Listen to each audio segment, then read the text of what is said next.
주시겠습니다. 단나사 천지를 만든 다음으로 찬송가 579장 함께 찬송하시겠습니다.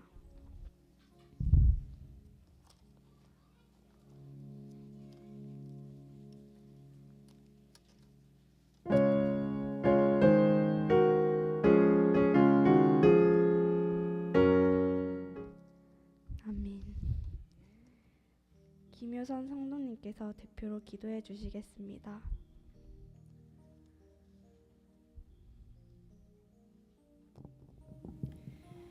사랑이 많으신 하나님, 이렇게 어버이 주일에 한 자리에 모여 예배하게 하심을 감사드립니다. 봄날의 활기가 넘치는 사회에서 바쁜 일상이라며 주님을 잊고 지내지는 않았는지 회개합니다. 이번 주 일주일간 겪었던 시련과 어려움들이 있다면 이 예배를 통해 주님 앞에 나아가고 하나님과 소통하는 시간이 될 수 있도록 힘을 주세요. 5월은 많은 감사를 찾고 나누게 되는 달입니다. 무심코 여겼던 많은 일들이 돌아보면 큰 은혜였다는 생각이 듭니다. 서로를 존중하며 아끼고 사랑하는 마음 자체가 귀한 것임을 깨닫게 도와주세요. 이 시간 안전한 사회를 꿈꿉니다. 빠른 속도의 능률 중심에서 다양한 사고와 파괴가 지속되고 있습니다. 나만 아니면 된다는 위험한 생각이 아니라 공동의 일로서 대안을 모색하고 작은 실천을 행하는 쉼이 있는 교회 성도가 되게 해주세요. 말씀 전하시는 목사님에게도 큰 은혜와 건강 주시길 믿으며 예수 그리스도의 이름으로 기도드립니다. 아멘.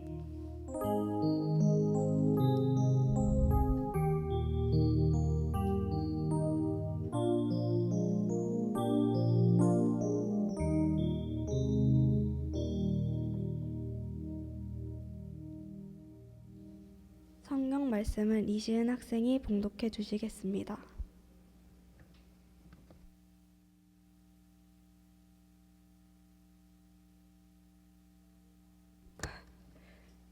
너를 낳은 아비에게 청종하고 내 늙은 어미를 경히 여기지 말지니라.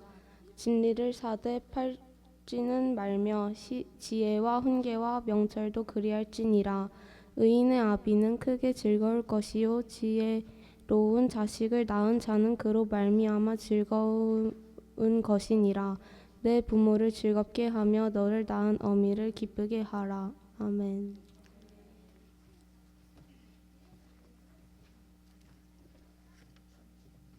이 시간은 아동부와 학생의 특별 찬양이 있겠습니다. 박수로 맞아주세요.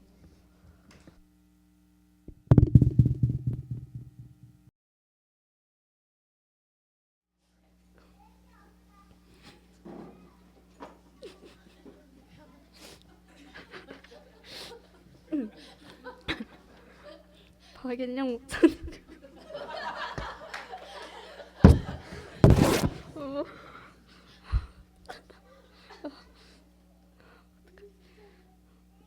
박일영 목사님께서 성도의 효라는 제목으로 말씀 전해 주시겠습니다.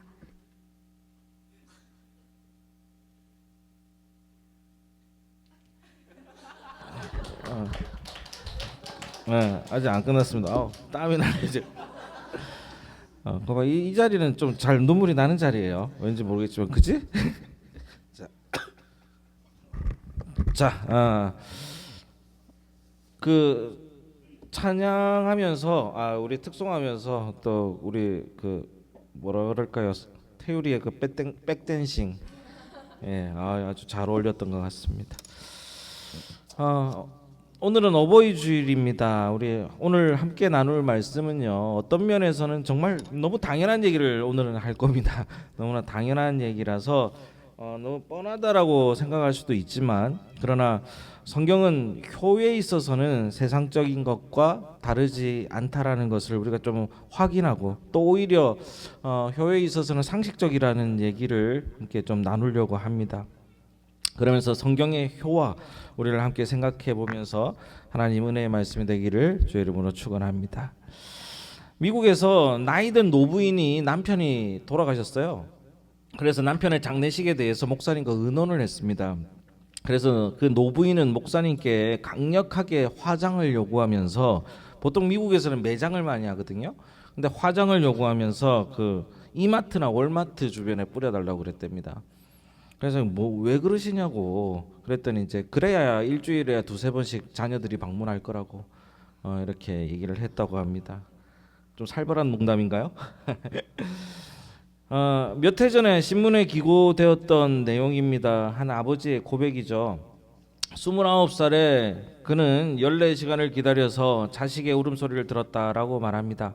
그래서 그 산실에 들어가서 산고를 치르고 있을 때 무려 14시간을 기다리면서 초조하게 기다려 아기의 울음소리를 들을 수 있었고 그 기쁨을 잊을 수 없다. 그리고 37살에 그 자식이 초등학교 들어갈 때 우등 상장을 타왔을 때 액자에 만들어 놓고 쳐다볼 때 그렇게 행복했다.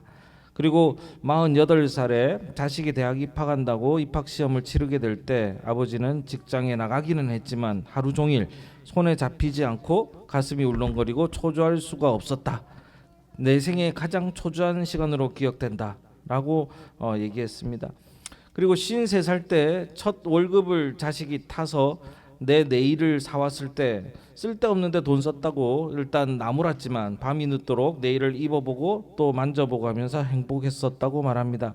61살에 딸이 시집가는 날에 도둑놈 같은 사위 얼굴을 쳐다보며 한박 얼굴을 짓고 있는 그 딸의 얼굴을 보며 화는 났지만 멀찍이 서서 눈시울이 뜨거워지는 것을 느꼈다라고 하는 게 아버지의 마음이라고 합니다. 그래서 부모님은 참 귀한 것이죠. 부모의 마음은 언제나 자녀에게 큰 뒷배입니다. 그리고 백이기도 하고요. 그리고 정말 이 세상에서 오래 살다 보면 몇 없는 내 편이기도 합니다. 제가 제일 좋아하는 그 부모님에 관한 그 예화 중에 하나가 과거 이조 시대의 어느 임금님이 이거거든요. 그 서울을 떠나서 개성을 방문하게 되었다고 합니다. 그래서 개성에서 이제 거동을 하게 됐는데 그것을 임금님이 이제 행차하니까 온 나라에 방을 붙였대요. 그래서 임금님이 이제 개성에 방문한다 하고 했더니 그 오랫동안 병석에 누워 있던 나이 많은 어머니가 계셨는데 그 어머니가 아들에게 요청을 했습니다. 내가 이 나라의 백성으로서 임금 얼굴을 한번 보고 죽어야 되지 않겠냐 이러면서 임금님 얼굴을 한번 보고 싶다. 용안을 뵙고 싶다. 뭐 이러면서 임금님을 한번 보는 게 내 소원이다라고 그랬습니다. 근데 임금님이 오시긴 오셔도 이 그 뭐예요 어머니와 아들이 사는 곳이 한 50리 정도 떨어져 있다고 합니다. 니네 심리가 몇 킬로야? 87km. 땀납니다. 87km 어디? 심리가 몇 킬로예요? 100km. 심리가 몇 킬로입니까? 4km. 와, 땀이 벌쩍 납니다. 심리는 4km입니다. 50리면 몇 킬로예요? 200km가 어디서 나오니? 20km야. 20km인데 20km를 어머니를 업고 가가지고 임금님을 뵙게 하려고 했다라는 것이죠. 되게 힘들지. 20km면 거의 행군이야. 야, 뭘 의논을 해? 20km를 가는 거예요. 그래서 이 아들은 그 어머니를 그 무거움에도 불구하고 어머니 아무리 그 야유였어도 그 기본적으로 무거울 거 아닙니까? 그래서 업고 가고 아니면 좀 쉬었다 가고 이러면서 50리를 가서 임금님을 뵙게 된 것이죠. 그리고 난 다음에 임금님이 지나가는 길에 엎드려 가지고 있다가 이제 그 어머니가 이게 임금님이 보고 싶으니까 아들을 엎혀가지고 임금님 얼굴을 빤히 쳐다보는 그 어머니를 보고 임금님이 이제 깜짝 놀란 거예요. 그리고 이제 그 거처로 들어가서 가만 생각해 보니까 그 사람이 누구냐 했더니 그 동네 그 사람들이 그 효자로 소문난 사람이라고. 그래가지고 어머니가 그 임금님 보고 싶어해서 왔다고 하니까 그러냐고 오라고. 그래가지고 너의 효도가 대단하다 이러면서 금 100냥을 주라 이래가지고 100냥을 줍니다. 근데 이걸 들었던 그 불효자가 있습니다. 맨날 괴롭히고 어머니 속썩이고 했던 불효자가 있는데 돈 100냥이면 엄청나게 큰 돈이거든요. 그래서 야 이거 그대로 뺏겨가지고 똑같이 해야겠다 싶어가지고 임금님이 있는데 어머니를 그냥 어머니가 가기 싫다는데도 엄마 타 이래가지고 업고 얻고 갔는지 아니면 들고 갔는지 모르겠어요. 이러면서 그냥 억지로 가가지고 어머니 모셔가가지고 똑같이 임금님 앞에 지나가는데 이렇게 보고 있었고요.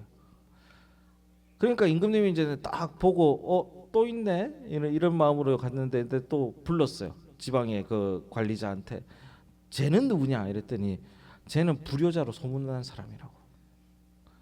했더니 쟤는 그냥 엄마 괴롭히고 막 속썩이 이런다고 막 그렇게 얘기를 했던 거예요. 그냥 임금님이 뭐라 그럴게요?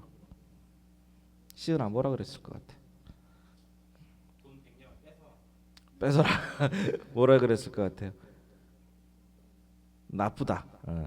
임금님이 뭐라 그랬냐면 금 100냥을 주라 그랬어요. 그 불효자한테. 왜 그랬을까요? 임금님이 하신 얘기가 여러분 다 아시는 얘기인데 효도는 흉내만 내어도 좋은 것이다 라고 얘기하는 거예요. 흉내만 내어도 좋은 것이다 라고 얘기를 했다고 합니다. 오늘 성경은 우리에게 이렇게 얘기합니다. 부모의 존재 가치를 인정하라고 얘기합니다. 존재 가치를 부모의 지혜 그리고 그의 경험 그리고 그의 사랑 그리고 그 깊은 잔소리 속에 중요한 교훈이 있음을 인정하라고 얘기하고 있습니다. 나이가 들어가면 들어갈수록 부모는 구제의 대상으로 생각하는 사람들이 있어요. 내가 뭐 구제해야 된다는 식으로. 구제의 대상이 아닙니다. 측은히 여기든지 불쌍히 여기는 마음은 효가 아니라는 거죠. 부모는 공경하라고 성경은 가르치고 있다는 겁니다. 존경이 없는 사랑은 효도일 수가 없는 거예요. 귀찮게 여겨서도 안 된다는 것이죠. 우리는 오래 살겠다고 때때로 막 보약도 먹고 운동도 하고 우리 온갖 발광을 다 하잖아요. 하면서 얘기합니다. 그 살아가려고 노력하지 않습니까? 다이어트하고 또 뭐 하고 온갖 일을 다 합니다. 그러나 성경은 뭐라고 얘기하냐면 딱 하나 장수하고 싶거든 어떻게 해라라고 얘기하면 에베소서 6장 1절에서 3절 한 번만 찾아봅시다.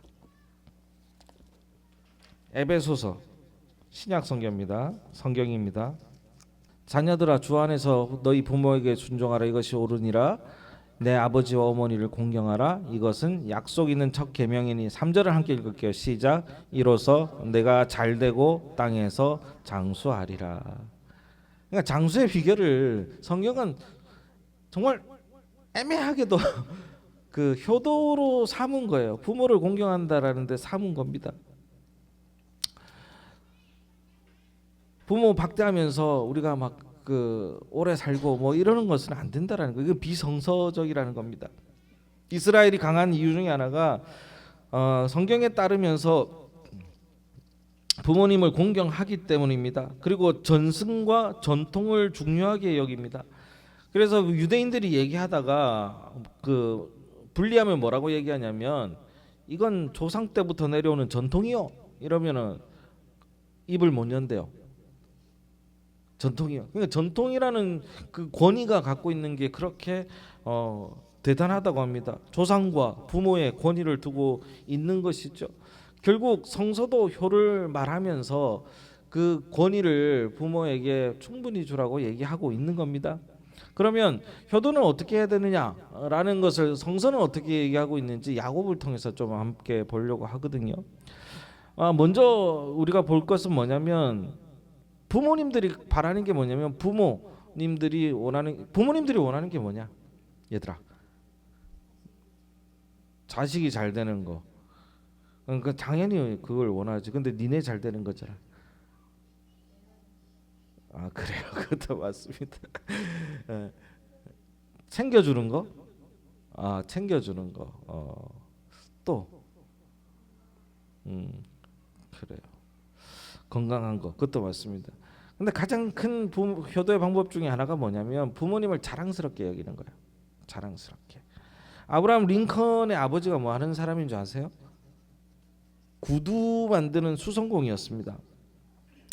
그래서 그 자신도 아브라함 링컨도 자신도 초등학교 다니다가 말 정도로 그 소위 말하는 가방끈이 낮았습니다. 처음에는. 왜 그랬을까요? 미국에서는 낮은 가문. 미국이 어떤 사람들이 넘어간 거예요?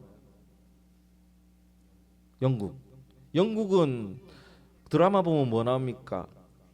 귀족이죠. 백작, 남작 뭐 이런 게 많습니다.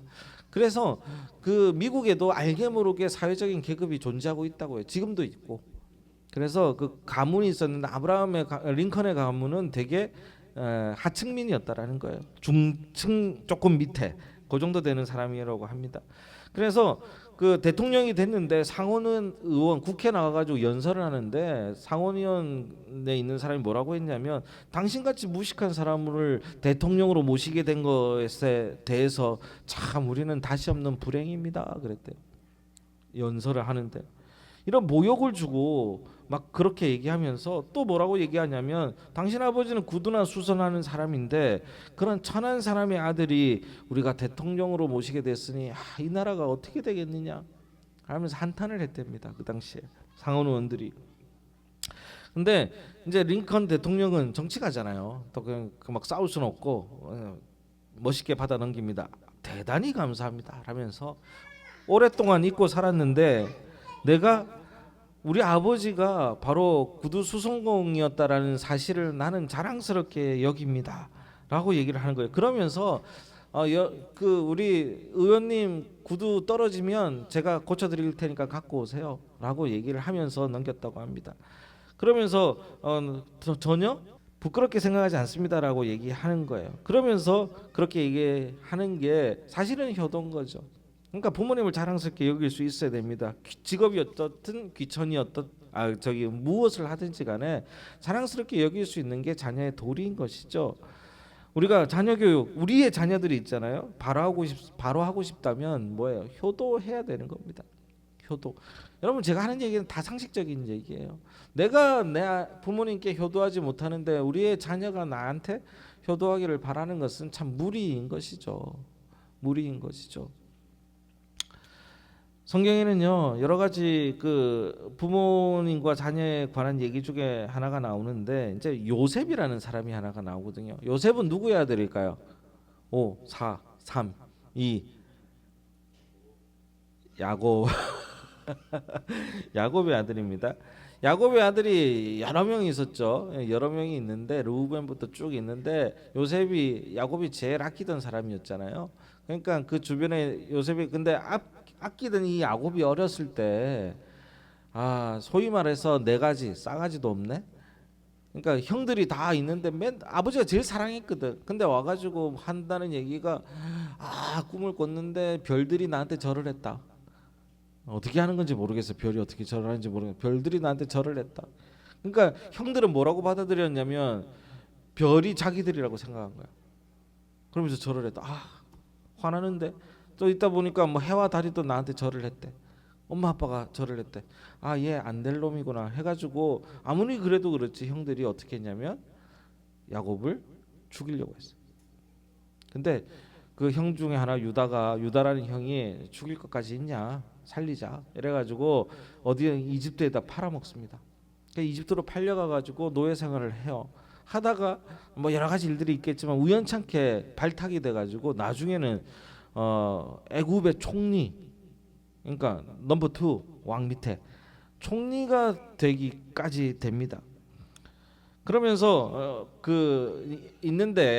총리가 되어 있는데 애굽은 밑에 있고 이스라엘 위에 있거든요. 이스라엘이 갑자기 기근이 그러니까 가뭄이 들었어요. 그래서 먹을 게 없어진 거야. 이스라엘의 부족장은 야곱이었는데. 그래서 어떻게 되냐면 애굽으로 식량을 빌리러 오게 됩니다.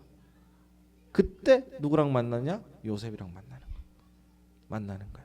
그래서 죽었던 요셉을 이렇게 죽었다고 아버지 야곱은 죽었다고 생각하고 있었거든요.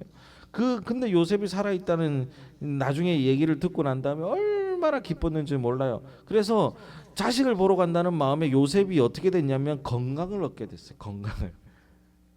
우리 내 새끼 보러 가려고.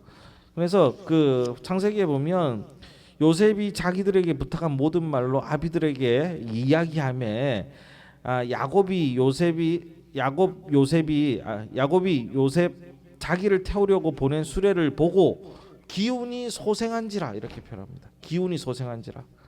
그러면서 뭐라고 얘기하냐면 요셉이 지금까지 살았으니 내가 죽기 전에 그를 보리라 하고 야곱이 보리라고 요셉 보러 갑니다. 그래서 엄청나게 나이 많고 죽기 직전에 그 아버지가 그 자식 보러 간다는 마음에 기분이 좋아가지고 몸이 막 건강이 회복된 거예요. 건강이 회복될 정도로 좋은 거예요. 그러니까 뭐예요? 내가 내 얼굴을 보여드리는 게 나중에는 뭐다? 효동거래요. 전화 자주 하고 뭐 그럽니다. 저희 집은 참 전화를 자주 하는 집이거든요.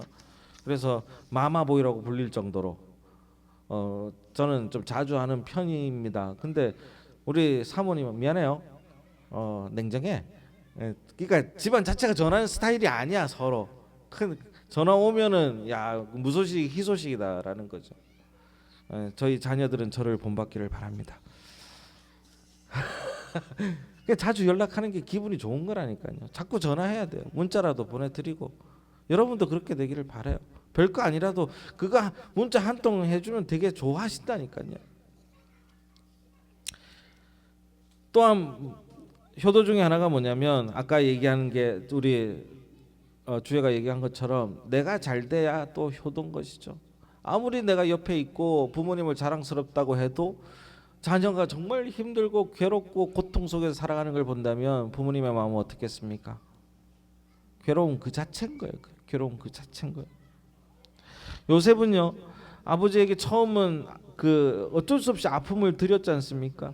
근데 나중에 야곱이 볼 때 요셉이 애굽의 총리가 되어 있으니까 더 기분이 좋으셨던 거예요. 그리고 더 중요한 것은 요셉은 한 그 이스라엘의 족장으로서 그 가뭄과 기근을 해결할 수 있는 요셉이 그 위치에 올라와 있다는 데 대해서도 안심했을 것이고 기뻐했을 것이라는 거예요. 과수원을 경영하는 아버지에게 불효한 아들들이 있었어요. 근데 이들은 맨날 싸우고 맨날 게을러 가지고 술 먹고 막 잠만 자고 막 그런데 그러면서 아버지가 병이 들어서 죽을 날을 기다리고 있었습니다. 아버지 죽으면 저거 다 내 거지 이러면서. 근데 아버지가 너무 괴로운 거야. 이래가지고 과수원도 일을 해야 그 열매를 맺지 그냥 놔둔다고 되지 않잖아요. 고민하고 있다가 이제 죽기 전에 유언을 했습니다. 뭐라고 얘기하냐면 야 내가 이 과수원의 어느 나무 밑에 금덩어리를 하나 파묻어 놨다. 이러고 돌아가셨어요. 난리가 났지. 온 나무 밑에 과수원을 다 파헤친 거예요. 다. 아무리 찾아도 금이 나올까요? 안 나왔을까요? 왜 안 나왔을까요? 아버지가 돌아가시는 마당에 거짓말을 했을까요? 그게 안 나왔단 말이야. 그러면서 아버지 돌아가시고 난 다음에 아들들이 모여가지고 건데 아버지 이럴 줄 알았어. 또 그 거짓말했구만. 뭐 이렇게 하고 있는데 문제는 이제 여름이 되고 가을이 되니 그 과수원에서 정말로 아름다운 과실들이 맺히기 시작하는 거예요. 왜냐하면 다 파헤쳐놨기 때문에 그 밑에 거름을 주고 뭐 이렇게 해야 되는 그 땅들을 다 파헤쳐놔서 농사짓기 좋아졌다는 얘기죠. 결국 그 과일이 금덩어리였다라는 거예요. 그 열매가. 그러니까 그 마음을 알게 되기에는 참 힘든 것이죠. 이 아침에 저는 부모님의 마음을 우리가 다 헤아릴 수 없다라는 말씀을 드리고 싶은 겁니다. 그와 마찬가지로 말씀을 정리하면서 저는 하나님이 우리의 부모님보다 우리를 더 생각하고 있다는 말씀을 저는 아울러 드리고 싶은 것이지요. 그러나 하나님은 하나님을 우리가 부모님처럼 생각하는 것을 넘어서 그냥 우리가 인간의 것만 생각하더라도 저는 하나님이 효도하면 축복하신다고 하는 약속을 우리가 믿으며 거기에 관해서 효를 행해야 될 거라고 생각합니다. 이미 부모님이 돌아가셨다고 할지라도 그 돌아가신 부모님을 위해서 그냥 사라진 게 아니잖아요. 우리 믿음은 그분들을 위해서 우리가 항상 기도하는 마음으로 또 감사하는 마음으로 이 시간을 보내야 될 줄로 믿습니다. 우리 부모님 잘 찾아뵙고 가까이 모시기도 하면서 형제와 가족이 화목을 이루어 사는 것을 바라보는 것이 우리 부모님이 가장 좋아하지 않겠습니까? 하나님도 우리가 화목하고 행복하고 서로 사랑하며 사는 것을 제일 보고 싶어 하시듯이 부모님도 우리 형제 자매가 또 가정이 아름답게 살아가는 것을 원하시지 않겠습니까? 그것이 작은 효라는 것을 잊지 말고 이제는 정말로 부모님이 나를 키운 보람을 느낄 수 있도록 지혜로운 자녀들이 되어서 참다운 효도를 행하시는 우리 심이 있는 교회 믿음의 성도들이 되기를 주의 이름으로 간절히 축원합니다. 기도하겠습니다. 하나님 감사합니다. 오늘 어버이 주일을 맞아서 우리의 부모님을 생각해 봅니다. 성경은 이렇게 얘기하고 있지만 정말 성경대로 모시지 못했고 그렇게 생각하지도 못했습니다.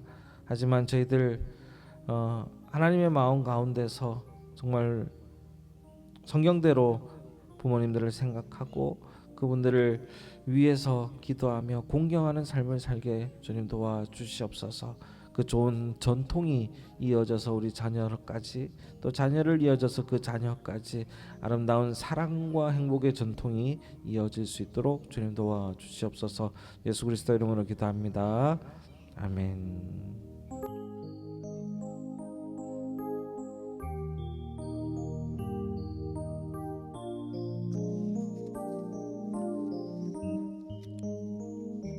복원하시겠습니다.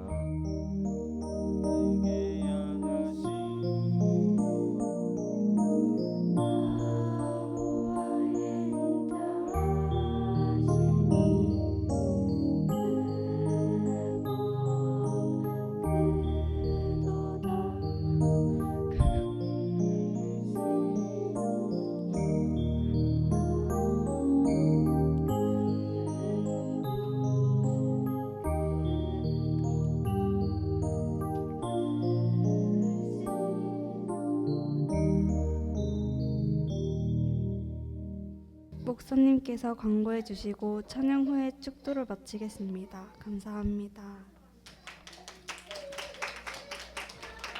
네. 자, 교회 예배 사회 보고 박수 받기는 쉽지 않은 겁니다. 자, 우리 오랜만에 인사 한번 하겠습니다. 샬롬, 반갑습니다. 오랜만에 뵙는 분들도 계시고